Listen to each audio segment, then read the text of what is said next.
திருவாரூர் மாவட்டம் முத்துப்பேட்டை அருகே அடிப்படை வசதிகள் கோரி அரசு அதிகாரிகளின் உருவ பொம்மைக்கு பாடை கட்டி ஊர்வலமாக எடுத்து செல்ல விடுதலை சிறுத்தைகள் கட்சியினர் முயன்றதால் அங்கு பரபரப்பான சூழல் நிலவியது.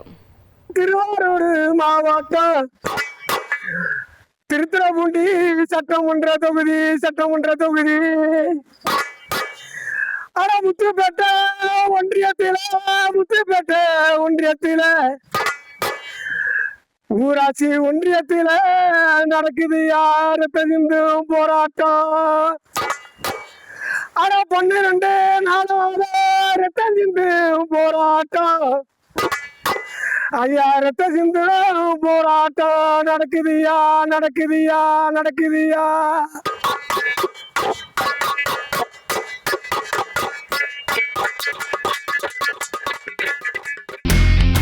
இனி செல்லும் இடமெல்லாம் செய்தி.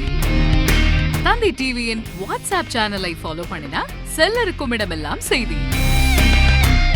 இதோ QR கோட் இப்பவே ஸ்கேன் பண்ணுங்க, ஃபாலோ பண்ணுங்க.